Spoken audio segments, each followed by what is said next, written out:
I guarantee you that after watching this video, you will know exactly what you need to do to start your very own Amazon wholesale business. You will have a clear path to finding suppliers that actually want to work with you instead of just endlessly looking for suppliers day after day and getting nowhere. You will understand what you need to do to actually find profitable inventory in your supplier's catalog instead of just scanning list after list and finding nothing. You will know how to approach these suppliers and what to say so that they want to open up these wholesale accounts with you, even if you are an Amazon seller. You will know in detail how to provide value to your suppliers so that you can get better pricing on your products and much, much more by the end of this video. Now, I've taught this system to over 600 people and the results pretty much speak for themselves. Multiple clients going from absolute zero, never selling a single product on Amazon, to over 100K per month within their first year. Other clients like Leo and Pauline, who quickly grew to over 30K per month while working full-time jobs. And then my client Sean, who quickly grew to over 10K,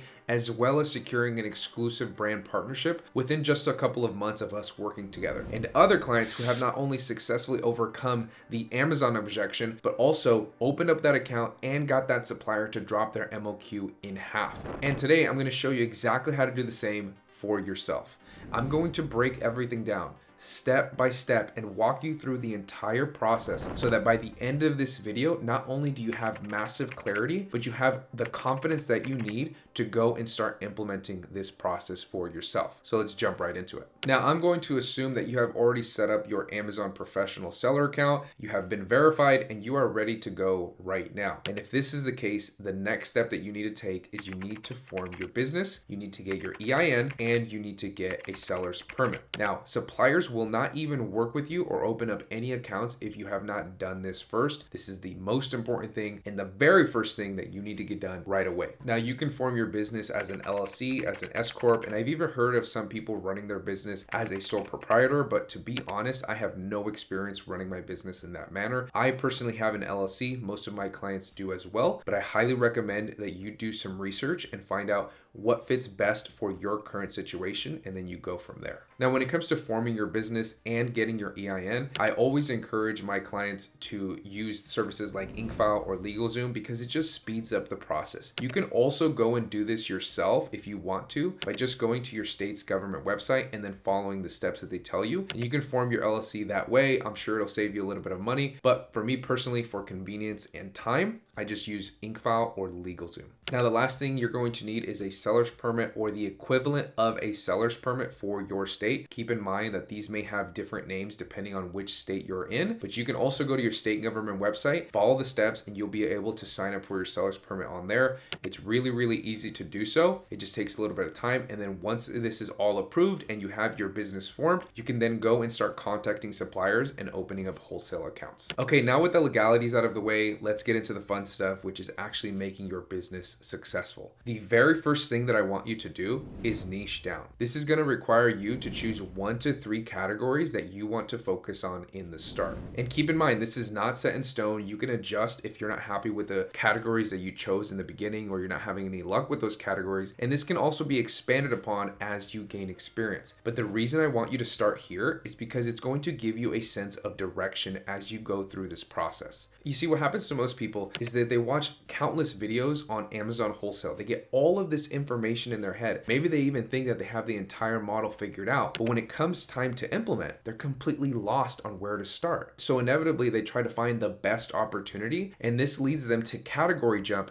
10 to 20 times per day, leading them nowhere. This leads them to looking for suppliers in sporting goods and then toys and then supplements and then beauty and then pet supplies all in the same day, but they make no progress anywhere. Then they start complaining that this doesn't work and they couldn't find any suppliers. But the real problem was that they lacked clarity, and choosing 1 to 3 categories at the beginning will give you a sense of clarity. Not only that, it's also going to build expertise. So you're going to have really good brand and product recognition, which is going to be super useful when contacting suppliers in a specific niche. But even more importantly than that, it's going to give you the ability to go deep in one area. So you're going to be finding suppliers that not everyone is finding, which is where the money is. Now that we have a good idea of which niche we want to pursue, the next step is we want want to learn how to find suppliers and also vet these suppliers out before contacting them. Having the ability to consistently find suppliers is a foundational piece to this business. What I recommend is learn as many methods as you can and then implement all of them so that you see which ones work better for you. You're going to find that some supplier search methods lead to more suppliers than others. You're also going to find that some supplier search methods lead to higher quality suppliers than others. Find out which methods work best for you and then double down on those handful of methods. As you start finding more and more suppliers, you're going to quickly realize that there are a lot of suppliers that we don't even want to give the time of day, and it would just be a waste of time to be contacting them and opening up an account. And this is the case for a couple of different reasons. They either don't fit your current business model, maybe they're not located in the US and you're trying to sell in the US, maybe they don't have any brands that you want to source, or maybe they're just a straight up fake supplier that's just trying to take your money, which I've saved a couple of clients just this week from running into that issue. So you really want to learn how to vet a supplier properly before you send them your money and even before you start contacting them, because you're going to be contacting a lot of suppliers, and the last thing that you want to do is be contacting suppliers that is pretty obvious is not going to work out for you, so you shouldn't even waste your time on them. Now, if you don't know how to find suppliers or vet suppliers properly, at the end of the video, I will tell you exactly what you need to do. Next step, the supplier search and competitive advantage. Now, you've learned how to find suppliers. Now it is time to implement. What I want you to do is I want you to implement an expanding search. This means your search radius is going to start small and it's going to expand wider and wider. So this is going to look like you looking for local suppliers first. Maybe look for suppliers in your city or your county or your surrounding counties. And then after you look there, then you expand to the entire state, and then you expand even further than that. Now, the reason you want to do this is because if you do have a local supplier that is very close to you, it's going to be significantly easier for you to build a relationship with them. You can easily go and pick up your products. You can see their facility. You can introduce yourself to the people that you run into, and it's going to instantly set you apart from the people that are just calling them and trying to open up wholesale accounts, because they just don't have the ability to go and do things in person like you do. This is known as a competitive advantage, so use it to your benefit. And speaking of competitive advantages, I want you to take a step back and just think to yourself, do you have any friends or family who own brick and mortar stores or have owned them in the past? Or do you just know somebody with some good connections that you can contact and have them point you in the right direction? You'd be surprised how many people have these competitive advantages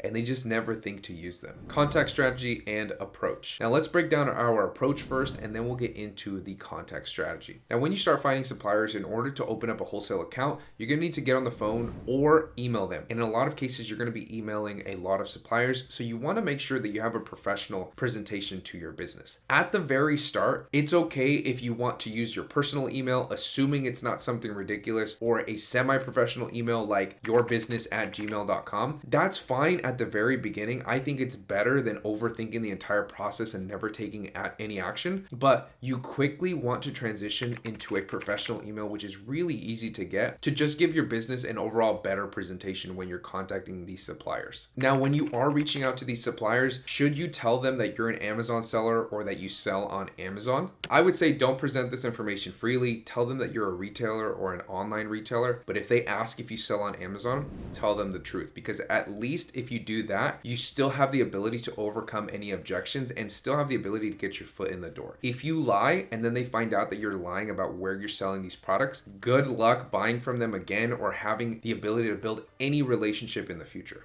You have to understand that a supplier knowing that you sell on Amazon is not the end of the world if you know what you're doing. I've personally turned a cease and desist letter from a brand to them becoming one of their very few authorized suppliers on the platform. I also have clients who have previously talked to suppliers who said, no, we're not going to work with any Amazon sellers, and not only opened up the account, but also got them to drop their MOQ in half. And then other clients who have turned the account into an exclusive brand partnership. So there is a way to still work with these suppliers that you're convinced are going to tell you no because you're an Amazon seller. But before we go in detail about overcoming the Amazon objection, we need to talk about the contact strategy first. When contacting these suppliers, should we call them? Should we email them? Should we tell them all of the great things that we can do for their business? Should we keep that email short and sweet? What should we do? Let's break it down. First of all, calling your supplier is going to give you the best results in my opinion. But if our plan is to contact, let's say 50 suppliers, then a much more efficient way to do this is to email all of those suppliers and then start calling the ones that never responded back to you. This will allow you to open up way more wholesale accounts than if you were just calling every single one and then filling out the application and then submitting it back to them. But even doing this process, at some point, you want to be able to call your supplier so that you have the ability to build a relationship over time, which is going to be much harder to do if you're strictly sticking to email. And the first email that you send to your supplier inquiring about opening up a wholesale account should be short and to the point. You have to understand that your supplier is getting a lot of emails all day long, every single day, of other people wanting to open up an account. And if your email is really long, honestly, they might just not take the time to read it whatsoever, and they might find it easier to just not respond. So keep it short and to the point,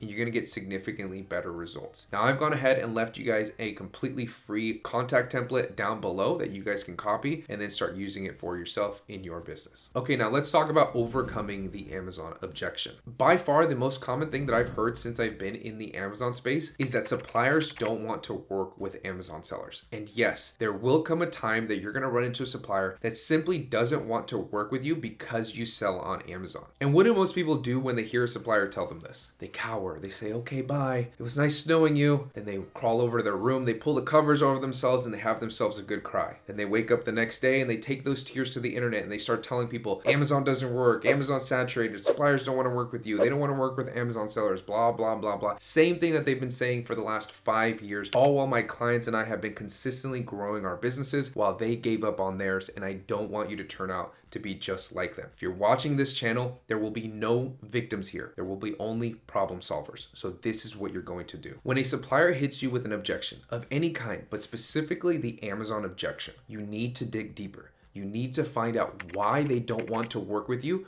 What is the problem with you selling on Amazon? You're paying them for inventory, and I would assume you're going to be consistently buying inventory, assuming it's profitable. So why wouldn't they want your business? You need to dig deeper into this issue. You're gonna find that a lot of the suppliers have a couple of the same issues when it comes to Amazon. One, they have either heard horror stories from their peers and they find it easier to just not work with Amazon sellers. Two, they just don't know anything about the platform and they find it easier to just not worry about working with Amazon sellers. Or three, they actually have had bad experiences with Amazon sellers in the past, which then ruined it for everybody else who came after them. You need to find out what that reason is and then overcome the objection. And if you're contacting a brand, do some quick research before you call them. Look up their listing on Amazon. Could their photos be professionally redone? Could their listing be more optimized? Could their headline and their copy be improved? Do some very, very quick research and then bring it up on the call, and it will help you drastically. And guys, at the end of the day, you may do absolutely everything in your power to open up a wholesale account with a specific supplier, and they may still tell you no. Oh well, we will move on. It's not no, it's next. One supplier rejecting us, two suppliers rejecting us, 10, 100 suppliers rejecting us, it's not going to slow us down from that vision that we see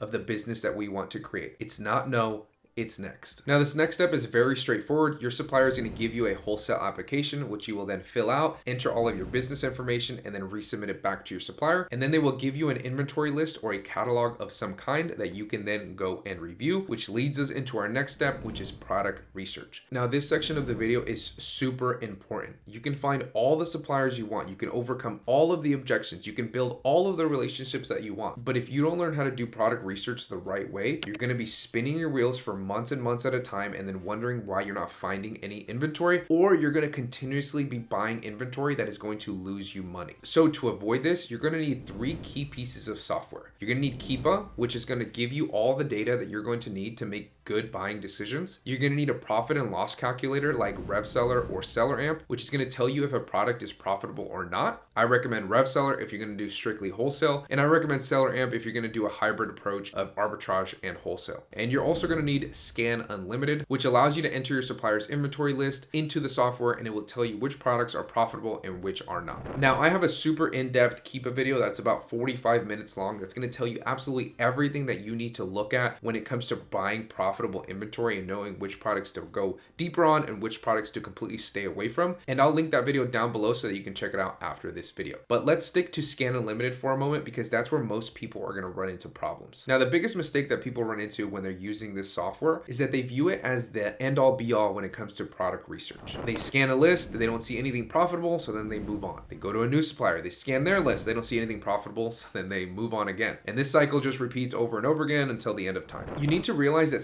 ScanUnlimited is just a tool, and as good of a tool as it is still a software that may make mistakes. Products may fall through the cracks, and sometimes it's the supplier who's not entering the information correctly, so then ScanUnlimited doesn't have the ability to read it properly. So your current inventory list that you're looking at right now may have some gold in it, but you'll never find it if you solely rely on ScanUnlimited to give you all of the results. This is why you need to pair ScanUnlimited with manual sourcing. And yes, if ScanUnlimited tells you there's something profitable, obviously look further into it, but then dig deeper from there. If you found one profitable product, maybe you should manually scan that same brand from that profitable product on that list to see if there's anything else that is closely related that is also profitable. Maybe you should look for bundles or multi-packs. Can I break down these multi-packs? Can I build up a multi-pack? What about the products that are popping up as errors on the ScanUnlimited results? Did the supplier just not enter it right? Is ScanUnlimited just not reading them right? Maybe I should look further into these because we know that the information wasn't entered properly, so maybe manually sourcing will give us some good results. I would say 95% of people never manually source an inventory list to any degree, which I think is a huge mistake.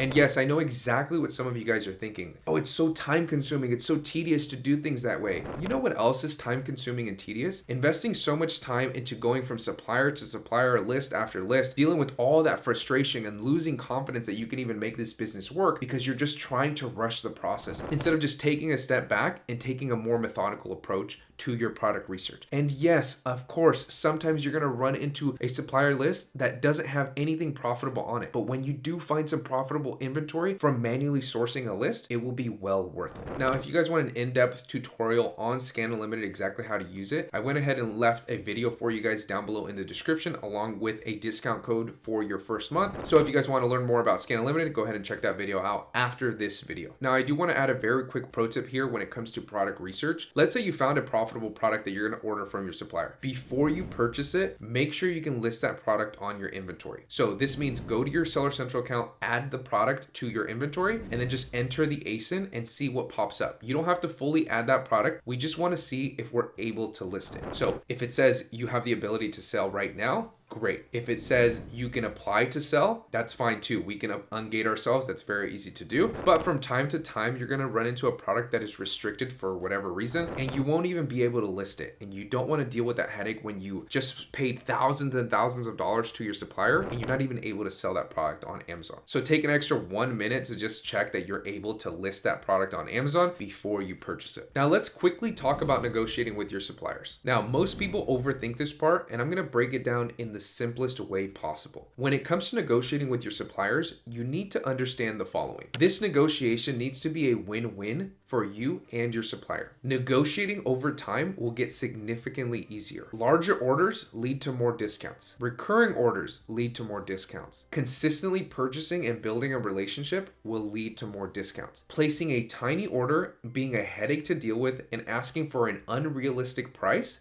does not. Don't overlook this section. I know it's short, but it is insanely valuable. Rewatch it if you need to. Now, when you're ready to place your first order, you're going to have a few different options to pay for that inventory. You can either use ACH, wire, or credit card. Okay, now you found your supplier, you opened up a wholesale account, you've negotiated a price that you're happy with, you have paid for that inventory. Now we need to worry about shipping and prepping. Now, when it comes to shipping and prepping, you want to have an idea of which process you're going to follow before you go and purchase this inventory. Are you going to send this inventory to yourself and then most likely prep it yourself? Are you going to send this inventory to Amazon and then have Amazon prep for you? Are you going to send this inventory to a prep center and have them prep it and then ship it off to Amazon? You need to have some idea of what you're going to do, and I recommend signing up with a prep center and having them ready to go before you purchase your first order, because you don't want to have your heart set on your supplier sending it off to Amazon directly, and then last minute your supplier telling you that we don't send anything to Amazon directly, and then now you're scrambling trying to figure out where you're going to send this inventory, and maybe you're